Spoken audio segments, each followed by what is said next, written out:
Aš esu čia, Dauguose, gimtajame mieste, kuriame, kaip ir visoje Lietuvoje, vyko skaudus 20-ojo amžiaus vidurio istorijos siužetai. Antrasis pasaulinis karas, okupacijos, sunkus pokario metai paliko gilią žymę šio krašto žmonių sąmonėje.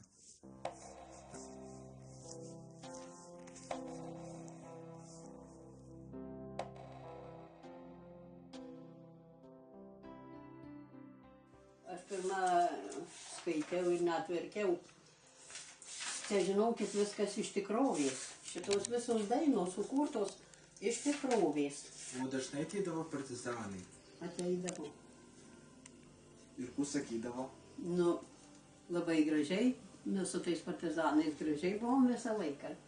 Jei ateidavo, tai sakydavo jau valgyt, tai mama jau valgyt darydavo, o jei už stalo susėda, dainuoja, tai man ką vaiko, tai mangi labai gražu buvo, tai aš klausydavau ir vienas tokias buvo labai gražus, galvoju, jau čia bus mano garnas.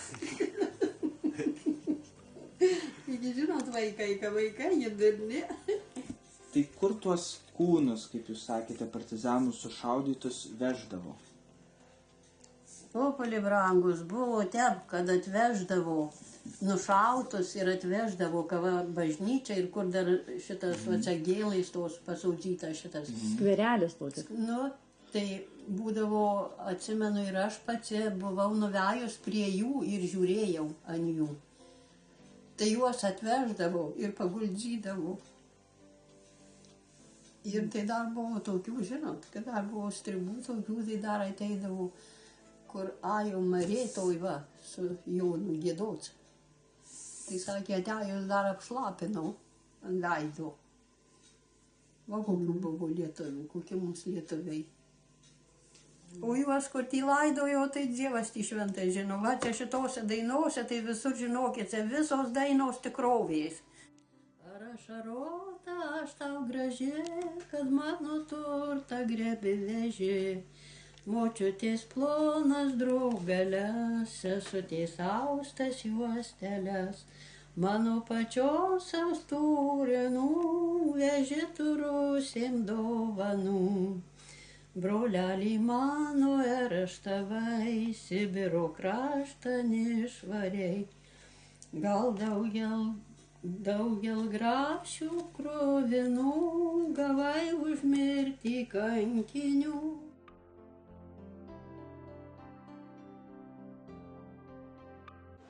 Izabelė Skirtaitė Navarackienė, Lietuvos patriotė ir didvyrė, savo gražų gyvenimą ryškiai įrašiusi į 20-ojo amžiaus Lietuvos istoriją. Turėjau mokytojus labai patriotus. Seminarija mūsų buvo tikrai, galbūt už tai ir vadino, ją priešas banditų lizdu. Nuo pat pirmų dienų mūsų seminarija mokytojai ir mokiniai tarnavo Lietuvai. Nebuvo nei vieno komjaunuolio, nebuvo nei vieno partinio. Buvo saugumas, pora mokinių ten jau įsiūlęs, bet Mičiulis direktorius už chuliganizmą juos išprašė ir seminarija liko vadovaujama mūsų mokytojų Ramanausko, mokytojų Bajerčiaus, kurie mums teikė jėgas, teikė žinias apie Lietuvą, ką mes turim daryti, kaip mes turim aukotis. Ir pagal mokytojų Bajerčiaus žodžius ten susirinkime pasakytus, kad Lietuvai reikia ne vien tik žodžių, bet reiks ir aukos. Taip ir buvo. Jie ir tapo aukomis. Kaliniai pirmiausia praeidavo kryžiaus kelius tardymų metu iki sąmonės netenkimo. Žinoma, nekalbėsiu apie tai čia jau yra tik prisiminimai. Ir juos sunku prisiminti. Nenoriu aš jų prisiminti, nes Alytus tai buvo labai sunki. Jeigu mokytojas Bajerčius buvo nukankytas laike 3 dienų ir pririštas prie medžio, tai jūs galite įsivaizduoti, kas vyko ten su kiekvienu areštuotu ir suimtu kaliniu.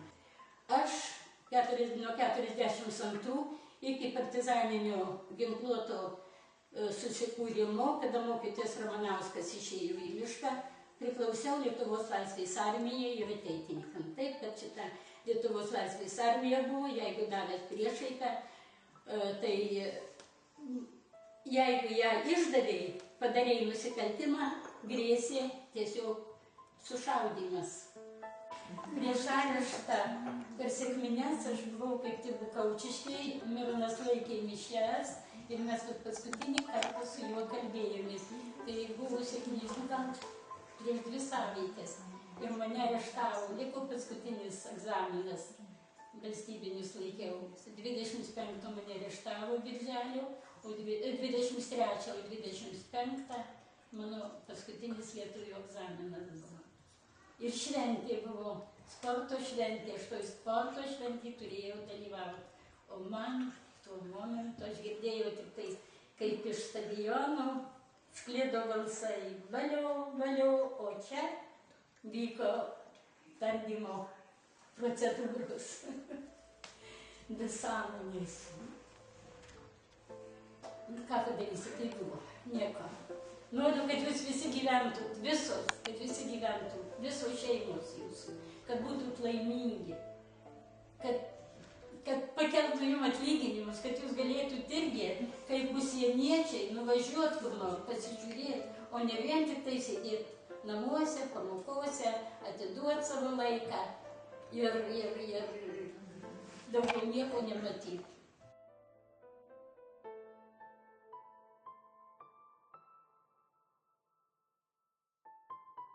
Aš tai pati mačiau, kaip geltona supinta kasa. Tada ištraukė geltona supinta kasa. Dabar matom, kaip užsivarinti. Vienu žodžiu. Va čia mokytojas Dusevičiūtės. Taip, mokytojas Dusevičiūtės. Va čia va po šitų slenksčių va ir yra toks tarpas. Faktai, kurie susiję su objektu. Namas pastatytas 1937 metais. Priklausė miestelio gyventojui Petrui Balkui. Pastarąjį suėmus 1944 metais, o jo šeimą ištrėmus, čia įsikūrė Daugų valsčiaus, vėliau rajono Stribų būstinė, veikusi iki 1955 metų. 1953 metais pastato kieme kasant pamatus garažui buvo rasti dar nesuirusių žmonių palaikai. Tai ten tas. Darbininkai toliau kasti atsisakė, gavus nurodymą darbus tęsti, darbų vykdytojas liepė daugiau griovų negilinti, atvežti betono ir vertė ant rastų palaikų. Garažas buvo pastatytas, vėliau čia įrengta parduotuvė Žirnelis. Liudininkų teigimu, partizaninio pasipriešinimo metu pastato kieme buvo užkasta per 30 Lietuvos partizanų kūnų.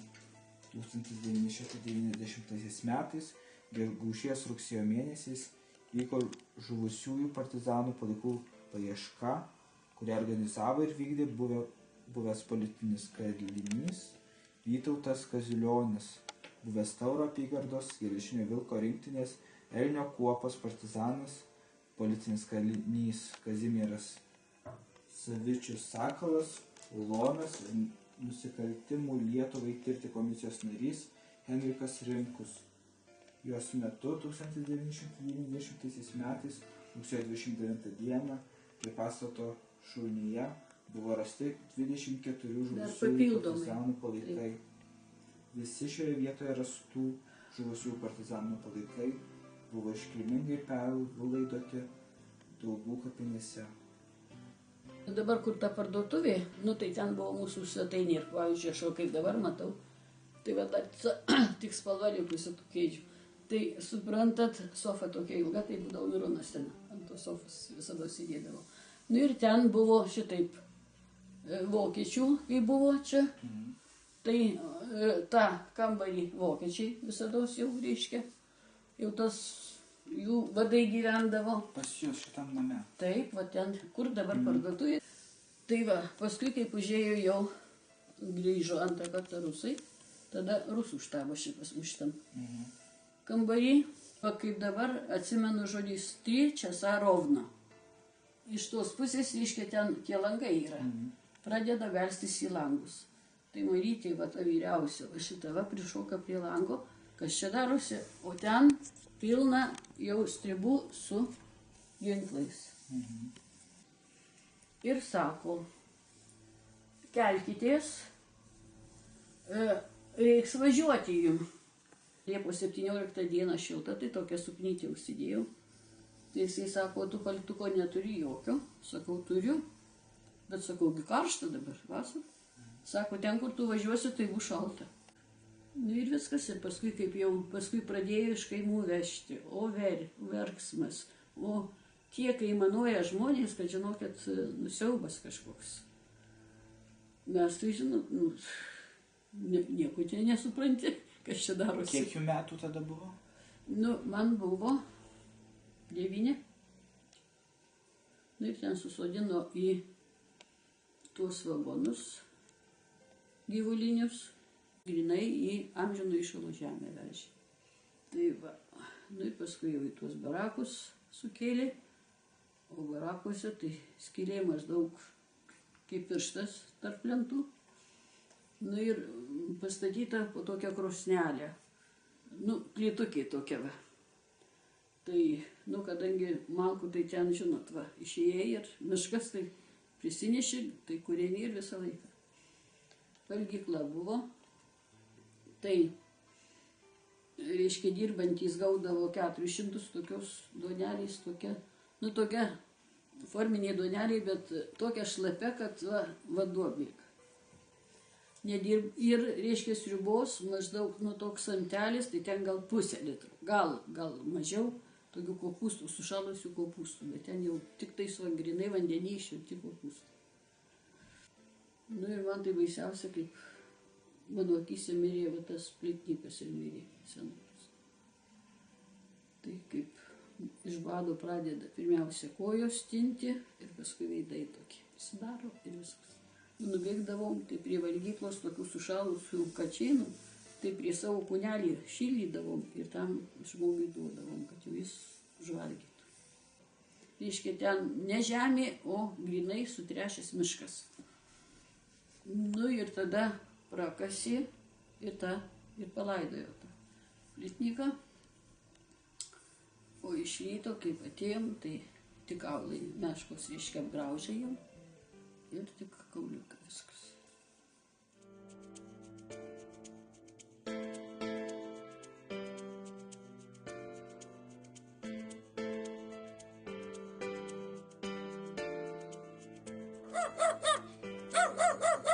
Jūsų namai buvo partizanų tam tikra susirinkimo vieta. Taip. O vieną kartą partizanai su partizanais susišaudė. Neišpažino, kad partizanai iš ten tam raiste ateidami iš Varčios, iš savo bunkerių, nežinojo, kad šitie atėjo nuo Nedzingės. Va jie buvo Nedzingiai Brokaisto kaime. Turėjo, mano mamytės buvo tėviškiai ten. Tai prie pačio miško Brokaistų kaimo turėjo irgi slaptų šitų gyvenimų jai. Jau bunkerį turėjo, kaip anksčiau.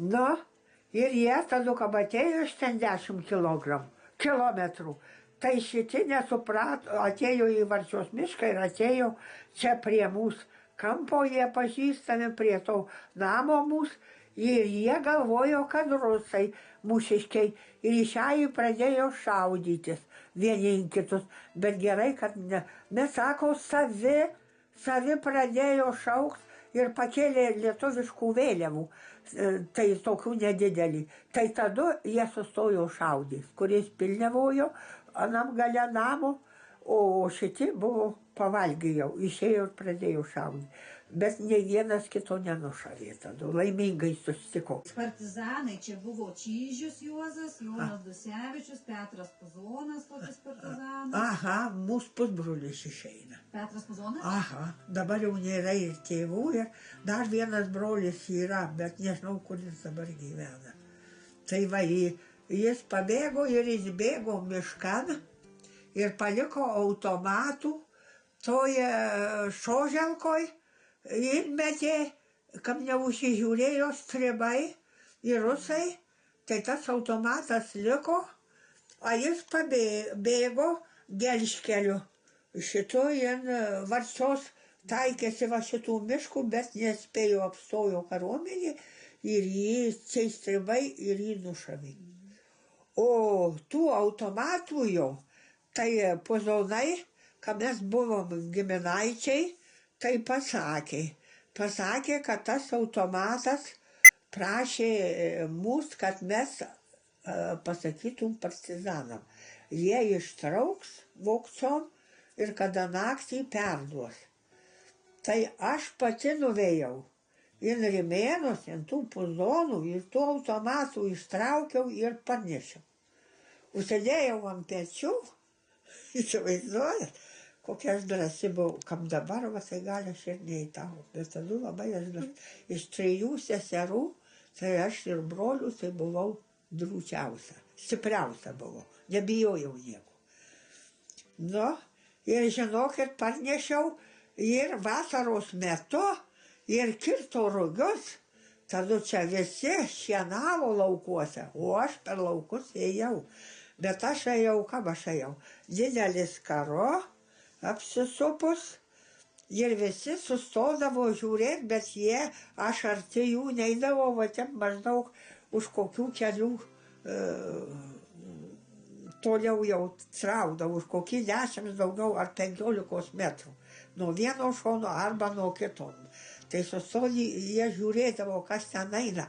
Bet kaip tada toks laikas buvo, tai jie ir patys bijojo, gali, kad ir geresni žmonės ir viskur gali pagalvojo, kad eina partizanas kokis.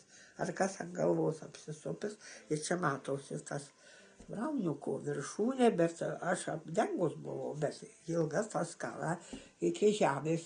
Ir parsinešiau savo tėviškį, va čia Varčiaus kaime, kurių mano nėra dabar gyvenimo vietos jau šitos. Parsinešiau ir perdaviau partizanam, o jie laukė manį. Kregždė laukė, buvo slapyvardė, būrio vadas buvo.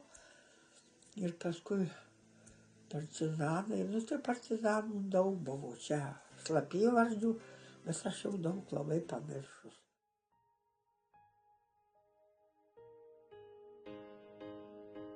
Čia mano dėdė Kajetonas, čia dėdėlė, teta iš tikrųjų, mūsų mokinys Lukas, kuris labai domisi istoriją ir noriu jūsų šiek tiek paklausti apie tuos sudėtingus laikus. Papasakokite apie savo šeimą, savo šaknis, kur gimėte, augote. Prienų rajonas, Jasnovalsčius, Padrėžiškių kaimas. Sodyba buvo prie pat miško. Nu ir va ten partizaninis judėjimas, kai prasidėjo, aš ten užaugau, kai tik pradžia buvo dar aš paauglys, maždaug metų galbūt. Kaip jūs įsitraukėte į tą partizaninį judėjimą? Pirmoji ryšininkas tampė. Užeina partizanai, dienavoja, tankiai, prijauti juos. Nu ir viskas, juos susidraugavo, nes reikėdavo perduoti žinias. Iš štabo dar va draugelis vienas mirėjo. Praeitais metais gegužės mėnesį palaidom Jiezne. Jis ištremtas buvo, tai jis irgi ryšininku buvo kartu su mum, bet ir su partizanais jis pavaikščiodavo. Tai va dabar tik rado dokumentus, kad jis priėmęs priesaiką ir juos nesulaužys.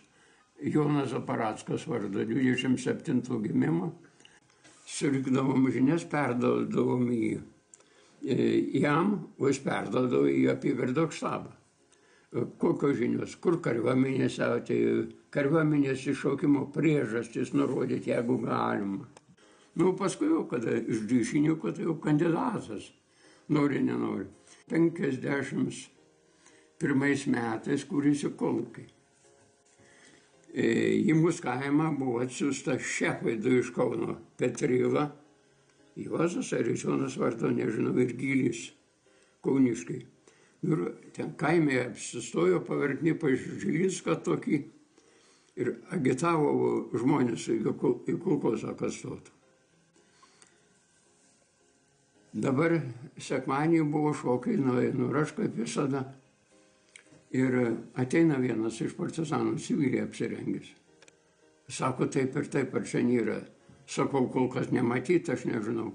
Nu ir jisai civiliai apsirengęs, nu kas civiliai apsirengęs, kostiumas, pistoletas, granata, kišenė ir viską, ką daugiau nešės, ilgo ginklo nesinešė. Bešokant šokas ir jis mergina įsėdėkas. Ateina tie abudu. Ateina, pasakėm, kad tie pašoko, paleido merginas ir nuėjo šitą savo merginą ir iš paskui nuėjo. Nu ir ką, tai kur vyrai einam, sako, va čia kažkur tai išgerti ar kur, tai sako, gal ir mane paėjo, gal 10 metrų šitas pistoletą įsitraukė. Tai vienam ranką peršovė, tas pabėgo, kitą nukšovė. Aš ten buvau su broliu, brolis sako, eik pažiūrėk, bet jis ten velnių pridarys. Kol aš dabėgau, jau šitas nušautas, jis diržą tam nušaunus, jau už kaklą užrišo, patysėjo nuo perimetį. Nu ir viskas. Grįžtant namo susitiko mane komjaunuolis vienas, aš su juom ėjau, jis mane pažino. Nu, kad pažinau, tas iš karto į Jiezną ir pranešė, sako, vieną pažinau, taip ir taip. Man nebuvo kito kelio, tik atsisveikins tėviškai, į partizanus išėjai. Kur davėte priesaiką? Ką? Kada davėte pirmąją priesaiką? Pirmąją priesaiką, tai dar ryšininką buvant. 49 metais. Dar ryšininko buvant, brolis jau buvo išėjęs, aš perėmė jo darbą. O antrą priesaiką partizanuose 51 metais rudenį. Priesaiką priėmė Kelmas. Kuriam jūs buvote būry, priklausėte, kuriam būriui? Kelmo būrys buvo paskutinio laiko. O apygardai partizanų? Apygarda tai buvo Dainavos apygarda. Mes Margio tėvūniai priklausė. Mes susisiekdavo visą laiką su Žaibo būriu, o čia prie Daugų, kur Kalesninkų miške buvo. Dar jau buvo buvęs žuvęs Žaibas, tai mes rudenio buvome atėję, čia Kalesninkų miške Jovaras buvo. Kokia buvo partizanų ekipuotė, taktika kovos, ginklai? Ginklai, kas ką turėjo, trofėjus daugiausia. Tai vokiškas šautuvas, tai tik trofėjus daugiausia, kur gauta, kur nušauta, kas o šitai. Ir vokiškų buvo šautuvų, ir pusautomačių, ir rusiškų daugiausia. Vyrai pasakoja, bėgi, sako, pilna, tai paėmė automatas, pašaudai, nutrenkė ir toliau bėgi. Tai va, šitai buvo. Nu, tais laikais, kada šitaip mėtė ginklus pasirinko, jautė žmonės, kad gali prireikti. O paskui Smetonos laikų milinės buvo žalios spalvos.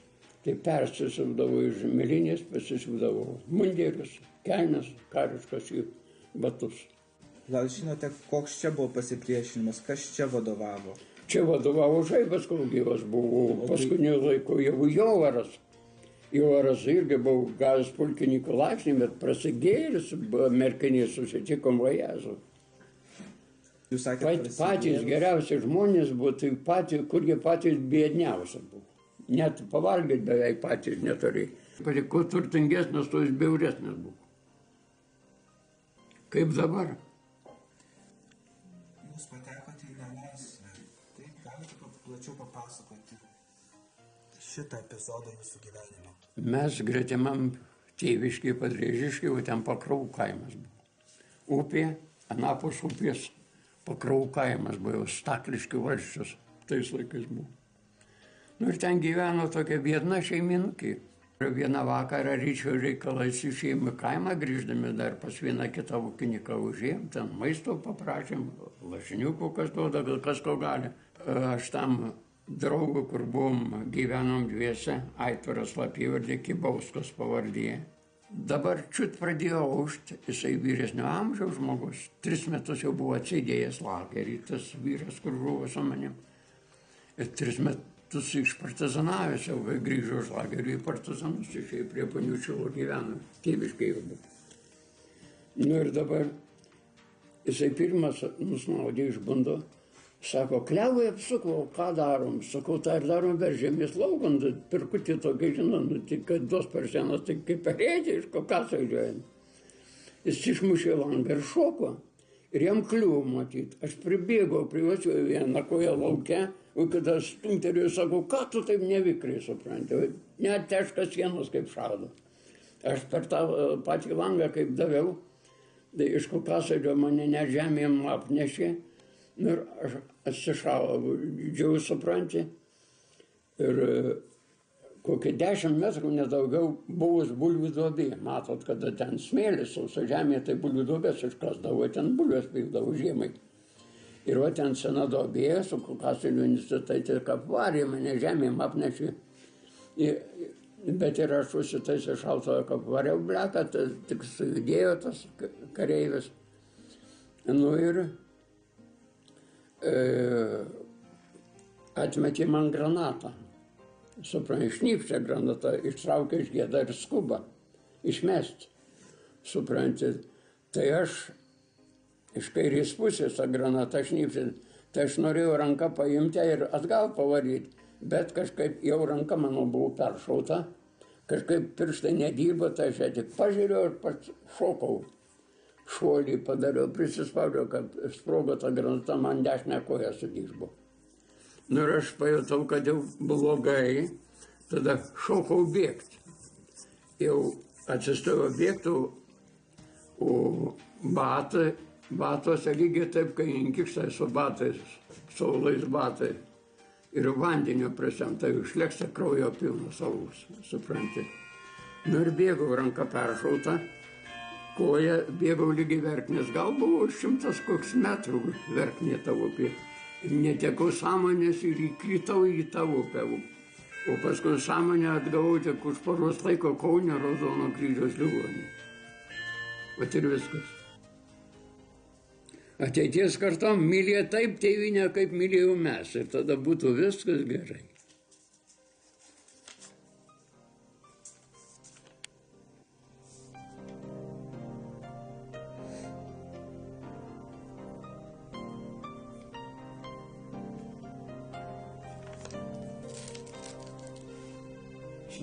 Darželiai, mergužėliai laukia vakarais tave ir su rūtom lelėlėm pina aukso į sojas. O čia šlama pušys eglės apie praeitį tautos, kol dar bolševikų batai nebemindžiojo Lietuvos. Labai tų dainų buvo ir labai gražus, ir žodžiai gražus buvo.